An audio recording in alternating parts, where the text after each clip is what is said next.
Hello, everybody, and welcome to the Super Connector podcast. I'm your host, Alec Falle Hamilton, and I will be taking you along this auditory journey today. Thanks for joining me. Since this is episode 1 of the Super Connector podcast, today we'll be starting off on the right foot. This means that we're starting off by setting intentions. Admittedly, I've always been more of a leap before you look kind of guy. I just like seeing what happens, testing the thin ice, and allowing for spontaneous experiences. However, I've found that even the boundary pushing and the spontaneity can be better with intentions. Sometimes I like to think about myself as a ship in the ocean. If I find myself somewhere physically, mentally, or spiritually that I do not want to be, I ask myself, well, who's driving the ship?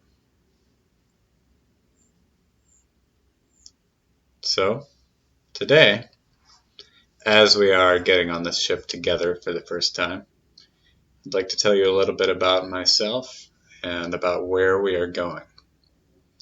My intention for this podcast is to connect interesting people with interesting ideas.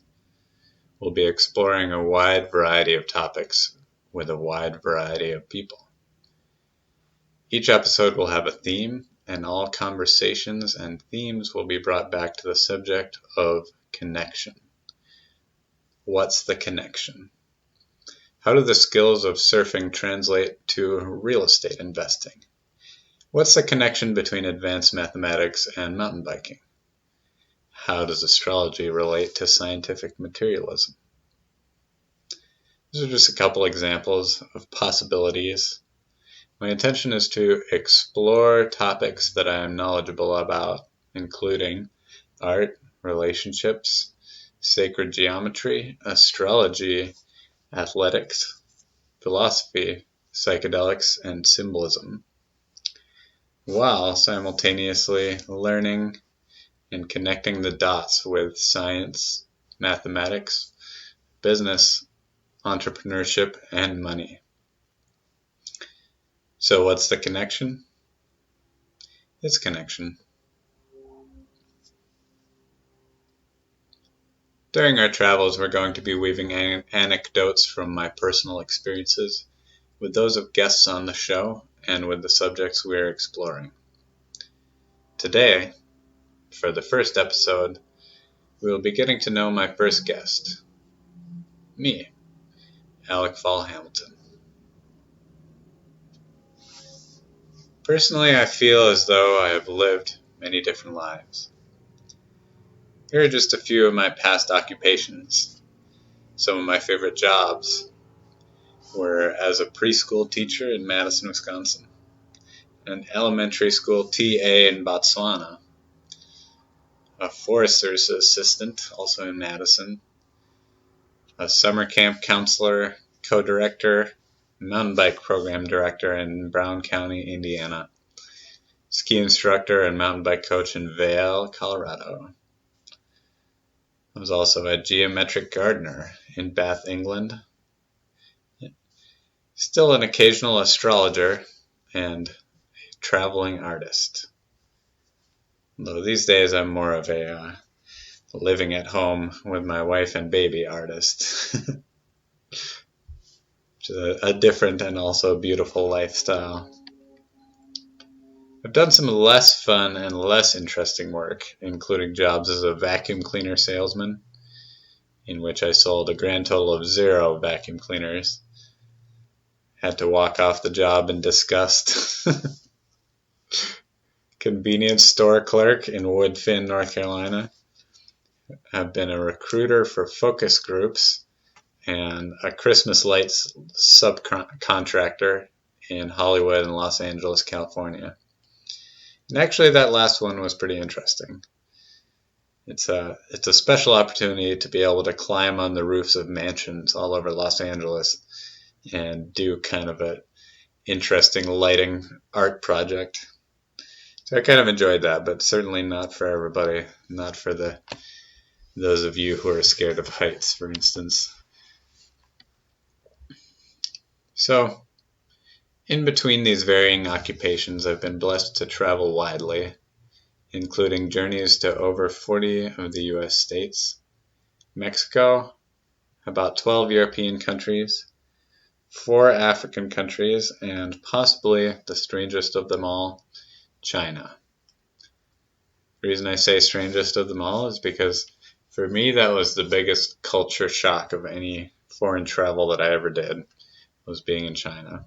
Something about not being able to read anymore is pretty surprising as an adult.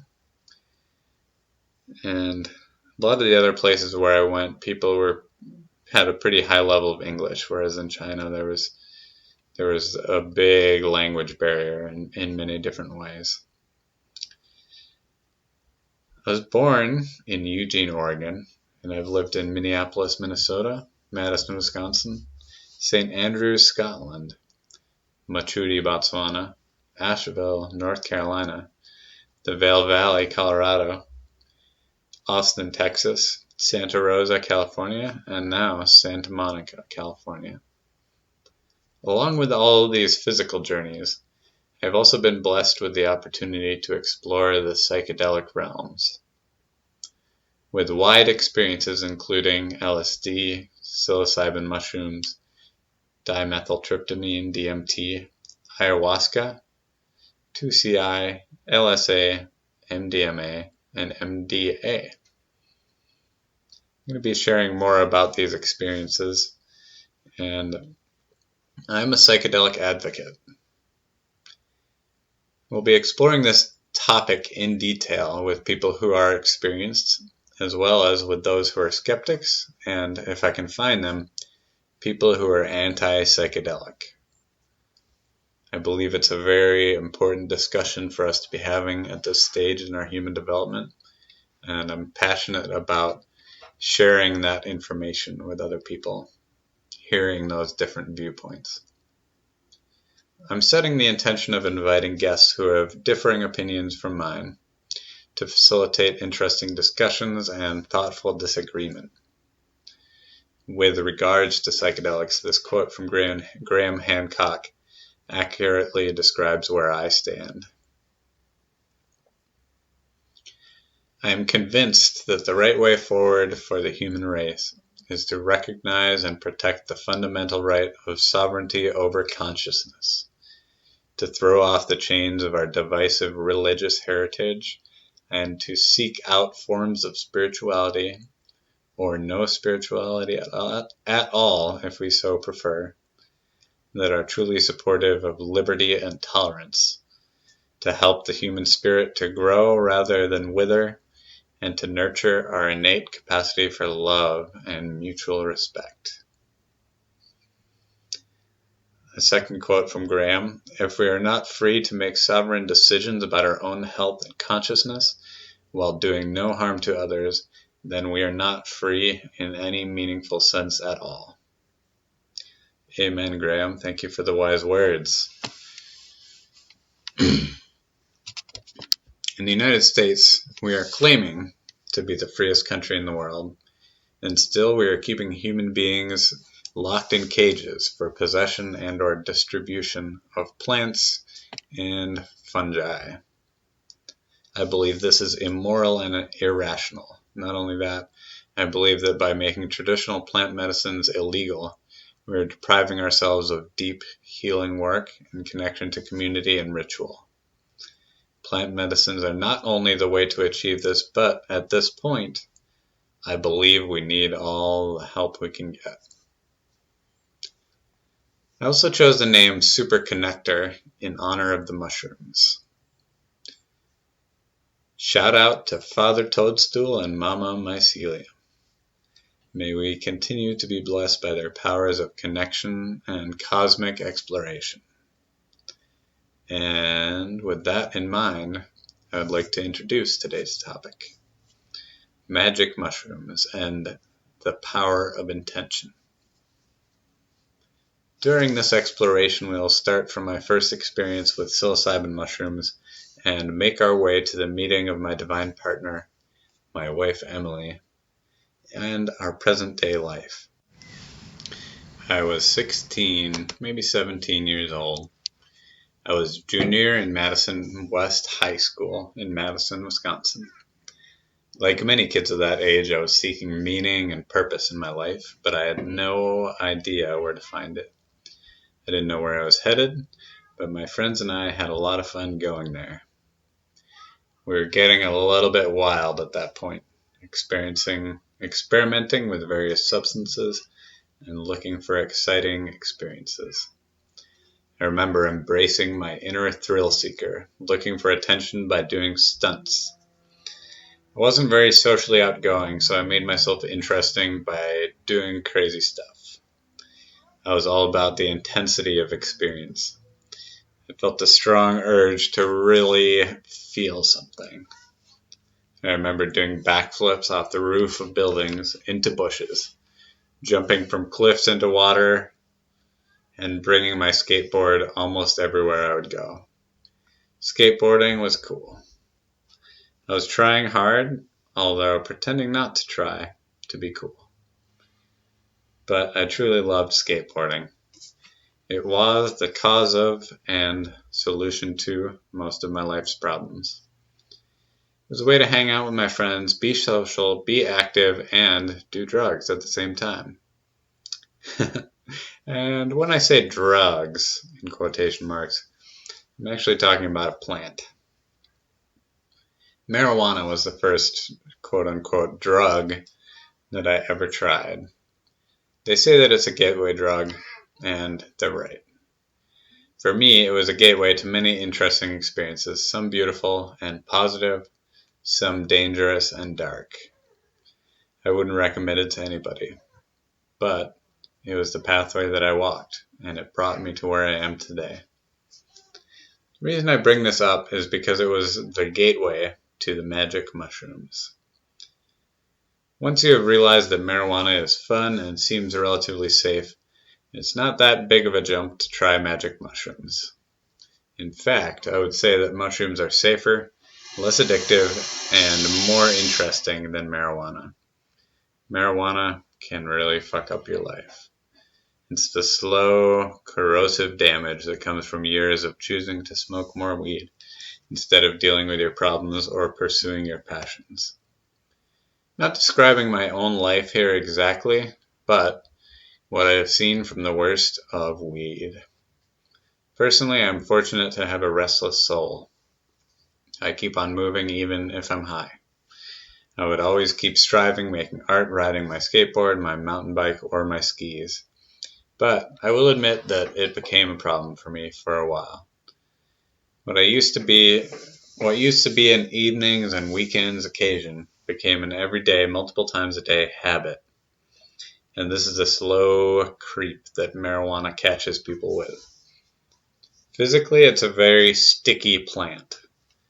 If you're working with it in the fields, it literally grabs onto you. And metaphorically, that's what happens too. But it's gentle and feminine in its ways, almost seductive. It does not force you to do things. Instead, it woos you, cajoles you, reels you in. You don't even realize that you're stuck until you're in deep. And you can always walk away, but you just want to come back. And one more time, and one more time, just one more time. I finally went over the edge with it after one fall in Northern California, working on a weed farm. It's acceptable practice to be high for the entire day on most farms, and I would venture to say that you'll find some of the hardest working stoners in the world in Northern California. I would frequently do 12-plus hour work days, stoned the entire time. There are more important stories from that experience, but that's not where we're going today. I'm happy to report that I have a much healthier relationship with marijuana these days. I'm a husband and a father, and these roles are very important to me. I'll occasionally have a little bit, but it's not what it used to be. I share those experiences as a cautionary tale, and also because that marijuana led me to the magic mushrooms. And this I know to be a wonderful blessing in my life. Here's how it started. It was wintertime in Wisconsin. My friends and I had acquired the mushrooms and had the time to do them. The conventional wisdom among high schoolers was that you should always take at least 1/8 of an ounce if you wanted it to be worthwhile. For the record, that's not true at all. And if you're going to take that much, make sure you've got a good chunk of time and an appropriate space for your journey. We actually chose the location fairly well. We went to our favorite neighborhood trails, the trails. It can help to already know the area because it's easy to get disoriented while walking around on psychedelics. Beforehand, we gave our car keys to our friend Miller because we were afraid we wouldn't be able to keep track of them. And then we walked off into the woods. We were all close friends. There was snow on the ground. We didn't have a particular plan or destination, just basically to walk around in the woods. None of us had done this before, and we didn't really know what to expect. As the mushrooms started to come on, everything in the woods began to glow and sparkle. We walked around in the forest for hours, in awe of the new color and life we could suddenly see. The most important feeling that I remember from this new experience was the wonder of it all. We used to hang out in those woods all the time, but I had never deeply appreciated the beauty and the life that filled them. This is a feeling that has stayed with me. From that day forward, I had a deeper and more important connection with nature. I also didn't really have a clear idea about religion or God at the time. I remember during that experience having a very clear sense that there was divinity in what we were observing and that there was divinity within us. I didn't know how to describe it, but I felt it. Another piece of high school wisdom that we'd acquired was to never be alone on mushrooms. There was a high probability of you losing your shit, and you wanted to have a friend with you for emotional support. I think there's some wisdom in this notion, but I have also done my highest mushroom doses by myself in silent darkness. This story is for another chapter. Back to the woods of Wisconsin, and the inevitable started to happen. Darkness fell. The beauty and the wonder of daytime slowly but surely became dark, cold uncertainty of night. We had lost my friend's car keys. It was getting colder and colder. We had found his car, but we couldn't get in. You know that feeling when you can see a change in your friend's face? When the joke goes a little too far and the fear starts to set in? I remember seeing that and feeling it myself. I wasn't too far from home, but I was definitely tripping on mushrooms, unfit for a conversation with my parents. We had gone from our beautiful adventure in the woods to feeling lost and helpless in the cold, dark forest. Mark knew that we had an extra set of keys inside of his car, so we decided we had to break the window. It was the only way. I grabbed a big rock and gently tapped the glass with it, kind of enjoying the strange sensation. My friend Austin then took the rock and smashed the window, and I realized I'd missed my one chance to smash a car window with a rock while on mushrooms. Oh well. We cleared the glass out of the car, and we all piled in. We turned up the heat and turned on some music. This is one of the parts of the experience that I remember most clearly.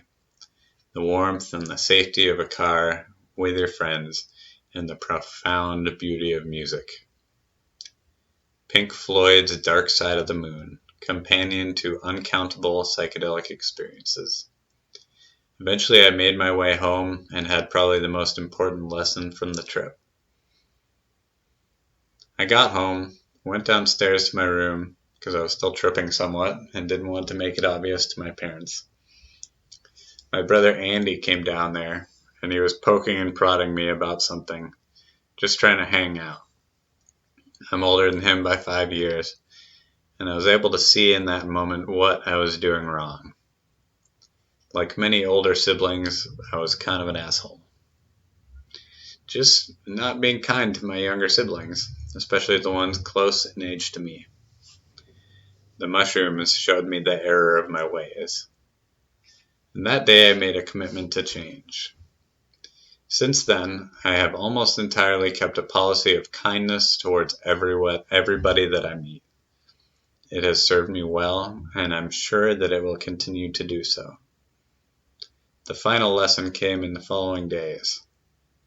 Psychedelic experiences are not just about the fleeting moments of your trip, but the realizations that come afterwards. I felt completely different, and it was going back to high school. It was weird going back to high school. I found myself doing something that I had forgotten I was good at. Drawing. I sat in class and created intricate compositions. The mushrooms had reminded me of what my grandmother knew from the early days. I was an artist. I am an artist. And that's something that stays with you for your entire life.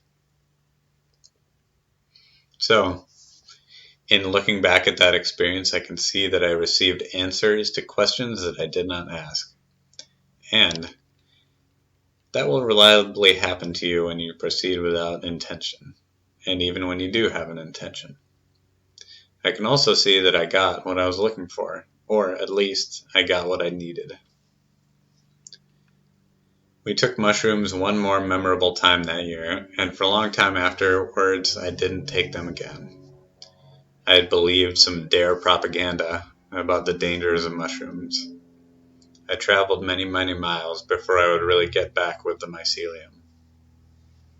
Years later, my brother Andy and I, along with some good friends from camp, started a secret society based around mushroom punting. Oops. Did I say that out loud? Anyways, I want to tie this story back together to get back to my intention. Approximately 16 years later, I was living in Vail, Colorado, working as a ski instructor. Immediately following college, I fulfilled a dream of moving to Colorado and living in the mountains. I absolutely loved skiing, and I spent quite a few blissful years there. As I passed by, I started to get more and more worried about the what am I going to do with my life question. Being a ski instructor is a lovely existence, but I felt pressure to grow and expand, and I was concerned with the toll it was taking on my body. During my time there, I had fallen back in love with a woman from college. I dropped everything and I moved to Austin, Texas to be with her.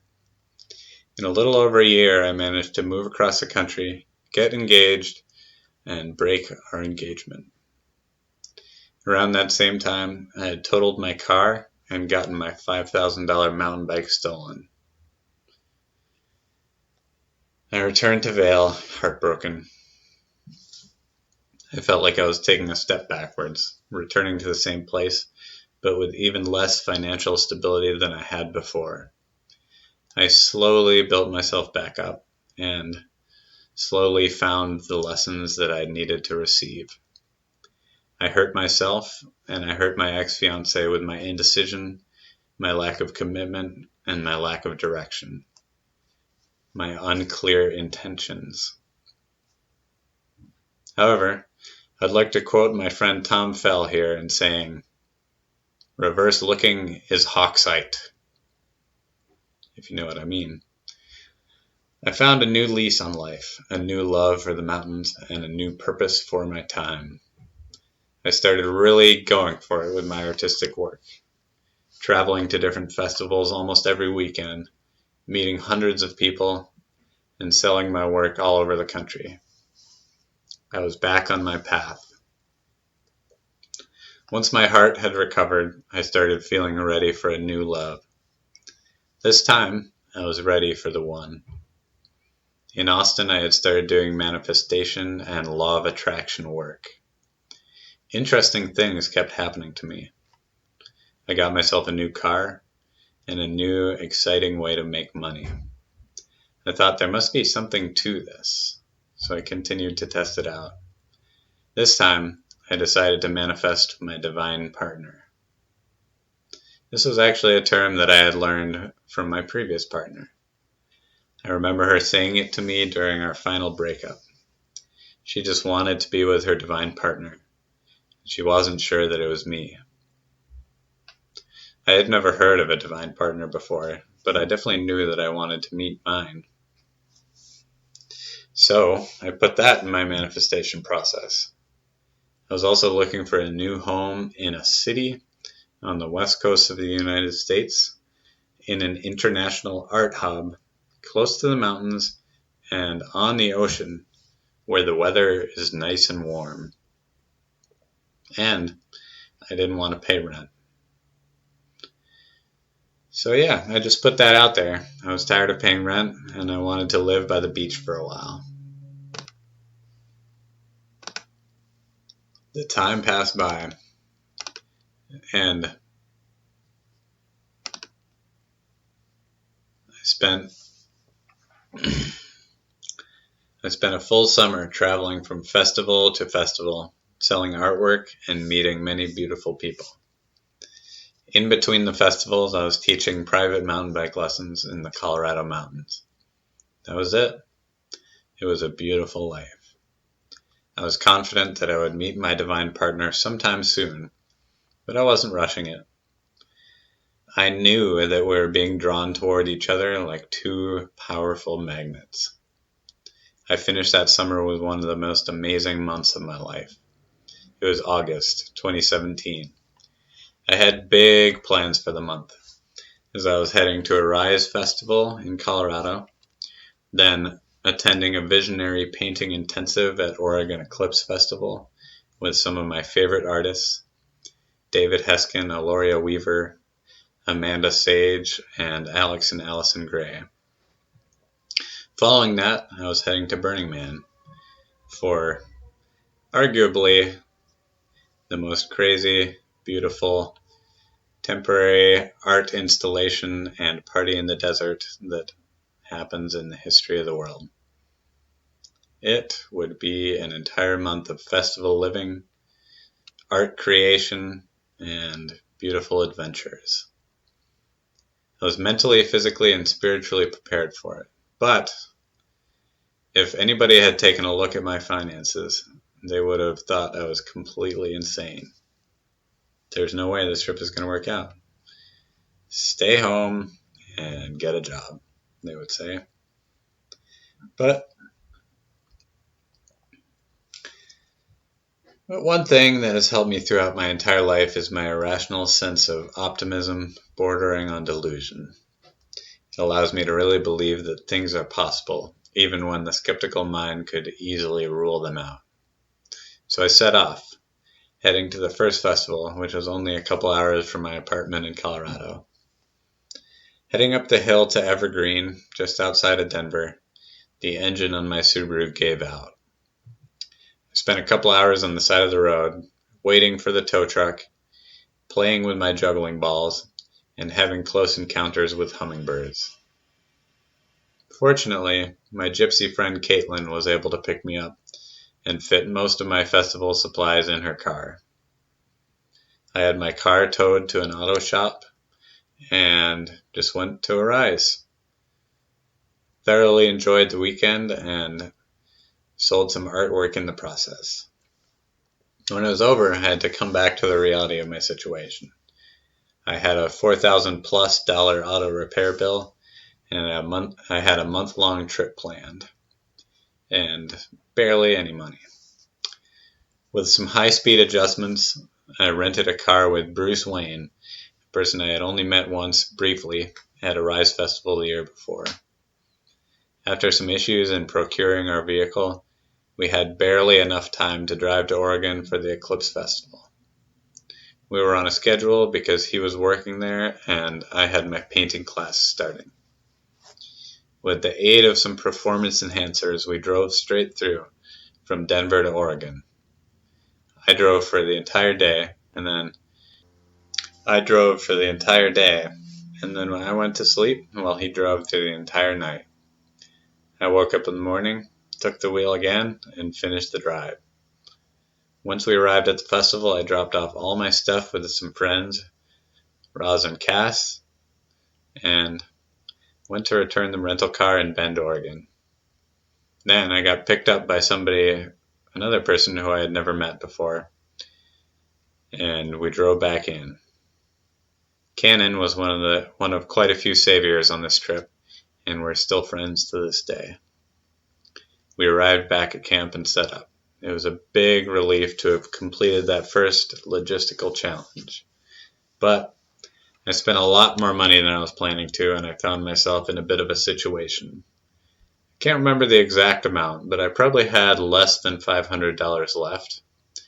About 100 hits of LSD dropped on Altoids, curiously strong mints, and a pile of art prints and original paintings with no car to transport them.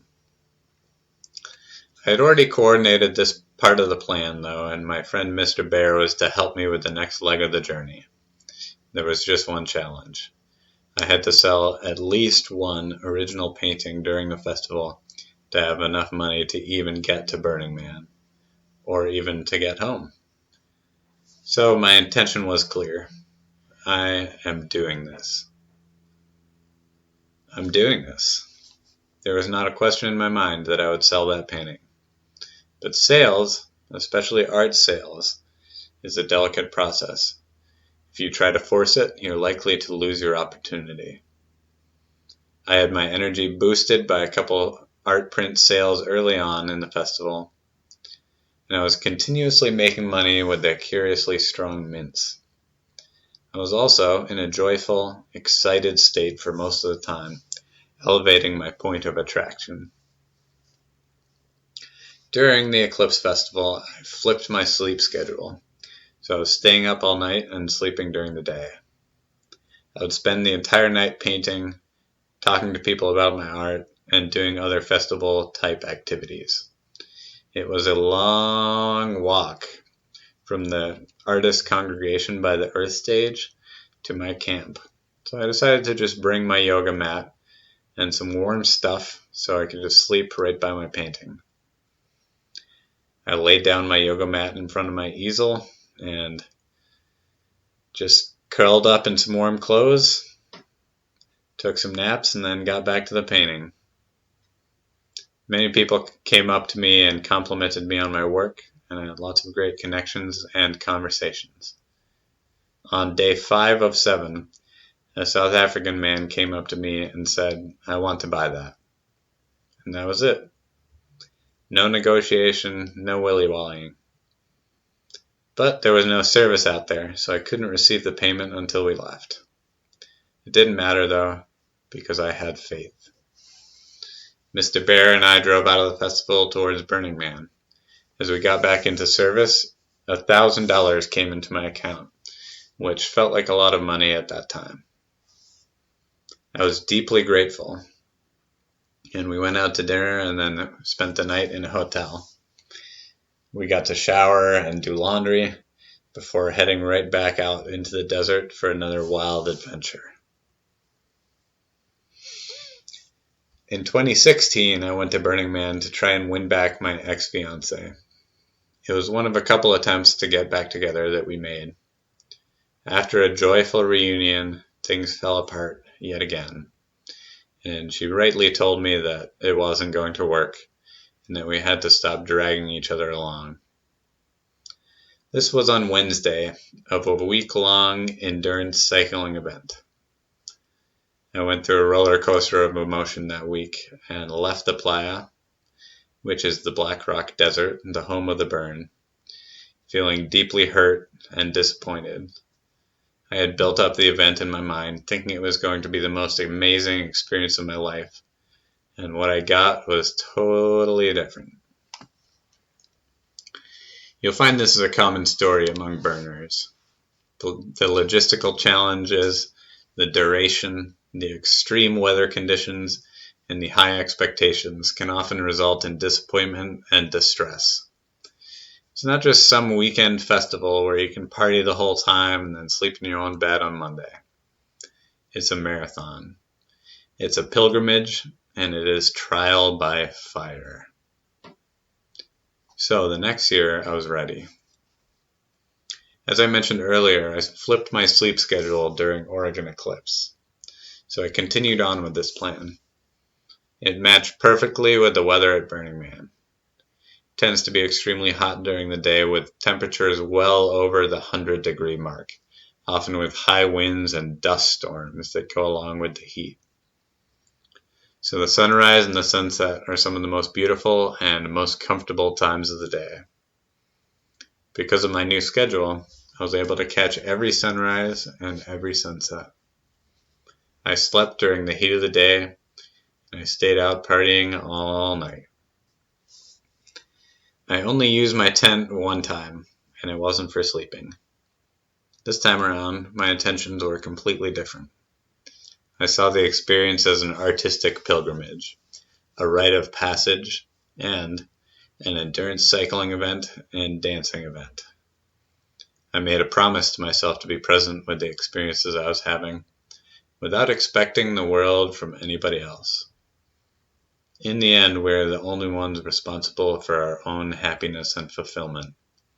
To decide otherwise is to give up your own power and often your own happiness. I had the time of my life. I met a beautiful woman without even trying. I made wonderful connections and memories that I will hold for a lifetime. I went into the experience with a full heart, and I came out the same way. It was fucking awesome. Months earlier, I had written on a 3x5 card these words: I am so happy and grateful that I am living in harmony with my divine partner. I am so happy and grateful that I am living in harmony with my divine partner. I did what I believed was necessary, and I let go of this intention, knowing that it would come back to me. There is something magical in this specific part of manifestation. You have to let it go and let it come back to you. You can't hold on too tight. It's on the way. It's on its way. It's on its way. In this case, she was on her way. I continued on with my adventures, finding myself in Northern California, working on a marijuana farm. During Oregon eclipse, my friend Amanda had commissioned me to make a painting of Lakshmi. I am doing this lifelong series of elephant paintings, all with similar frameworks, but different colors and themes. She had asked me for a version of this with the energy of the Hindu goddess Lakshmi. I didn't know much about her, so I began doing my research and connecting with her energy. Om Shri Mahalakshmi Namaha. Om Shri Mahalakshmi Namaha. And on and on, and on and on. While I was working on the weed farm, I would work on this painting during my breaks. Lakshmi is connected with abundance and wealth, as well as beauty and fertility. With this in mind, it is amazing to consider the events that unfolded after I began this painting. As I started the painting, I was travel-weary and lacking a clear purpose. I had come down from the high of a full summer painting at festivals. I was single and without a home. Before I had finished this painting, I had met my divine partner, and we had started planning our life together. It was the final party of the year, a Halloween party, hosted by a friend of a friend in Occidental California. I had attended the previous year, and I had a strong feeling that I should return. So many events took place to bring us together in that moment in time, and it would be impossible to list them all. We had both come from quite a distance. She came from Santa Rosa just for that one night, and I came all the way from Colorado. This was the first party of the summer that I didn't bring my painting supplies, and instead I just let loose and enjoyed the party. I spent hours dancing and mingling, and Emily did the same. We didn't notice each other during this time. I finally got tired and sat down on the party bus that was parked out back. My friend Simon, a Kiwi cowboy, came up and gave me a handful of magic mushrooms. I sat back, relaxed, and ate them all up. I don't remember setting my intention in that moment, but I know that my intention for this whole summer adventure was to meet the one. This seemed like my final opportunity of the year. No pressure. One thing that I love about the mushrooms is that they are super connectors. Somehow they help us bring together the people that we need to meet and the ideas that need to merge. I love to picture the underground mycelial networks, like neural pathways in our brain, or like the internet of the forest.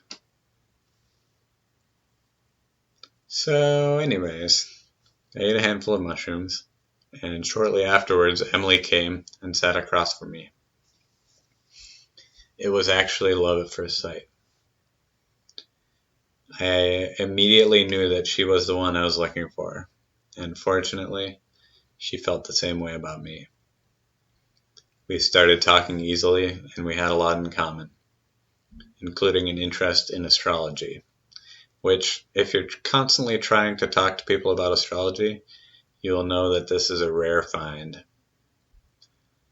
I was still coming up on the mushrooms, and I realized that I had to let her know how I felt before I started tripping too hard. I told her, and I immediately felt that I was at home with my love. We spent the whole night talking and kissing and blissfully holding each other. Almost immediately, we started making plans for the future. My manifestation can come through in divine order with divine timing. As we were talking about our next step together, she told me that her grandparents had an apartment complex by the beach in Santa Monica, where we could stay for free until we figured out the next step. And just like that, there was my other manifestation coming in. A new home in a city on the west coast of the United States, in an international art hub, close to the mountains and on the ocean where the weather is nice and warm. And I didn't have to pay rent. For whatever reason, I didn't expect these manifestations to come in together all at once, but of course, I remain deeply grateful that they did. We're still living in our cute little apartment in Santa Monica. We are raising our 20-month-old daughter. 20 years old is how old she is. Her name is Coral Rose, and we're growing our businesses working from home. Another thing that I called in at that time was the water element. Astrologically speaking, water is the element that I had the least of in my birth chart. I'm a Libra Scorpio cusp. I only have Saturn in Scorpio. That's it. I'm mostly air, fire, and earth. I spent many years in the mountains of Colorado, high and dry, far from the lakes and the oceans. I knew that I needed more water in my life, and I wanted a partner who could help balance this out. And I manifested 2 watery women. Emily, my wife, is a Cancer, the crab, the moon child, and Coral Rose, is a Pisces, the little dreamer fish. We are making our home by the beach together. Sometimes I feel like I'm really swimming in it. Water represents feelings, emotions, and intuitions. And also, I've taken up surfing, which I had dreamed of doing since I was a child. I spend as much time as possible playing in the waves. I'm amazed by the accuracy of this manifestation that I'm living inside of. I'm sharing it for a number of reasons. Mainly because I believe in intentional creation. When I speak of manifestation, this is what I really mean. Intentional creation. Here's how it goes. Visualize, vocalize, manifest. But a very crucially important thing to understand with this, with going into the law of attraction with intentional creation, is this. Thoughts plus action equal manifestation. Without that continued action, without that defined focus, you can just keep dreaming and dreaming and dreaming. So I believe that this is one of our most important powers as human beings, this intentional creation. We have been given the ability to shape and create our surroundings. I believe when we say that we are created in the image and likeness of God, that it refers not to our physical appearance, but to this power of creation. Another reason why I share this story is that I truly believe in the healing power of love. I believe that so many of our traumas are connected with toxic relationships, heartbreak, and abuse. One of the antidotes to these societal diseases is healthy, loving relationships. Healthy, loving relationships create healthy, loving families that raise healthy, loving children. And together they create healthy, loving communities. These healthy, loving communities are full of healthy, loving people that take care of themselves and take care of each other. That's my vision for the present and my vision for our future.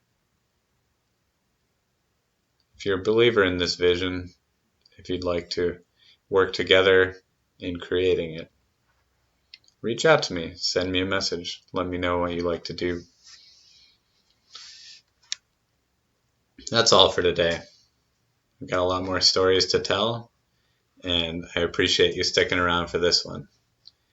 This has been the Super Connector Podcast, and we're going to be getting into lots more interesting interviews with interesting people about interesting ideas.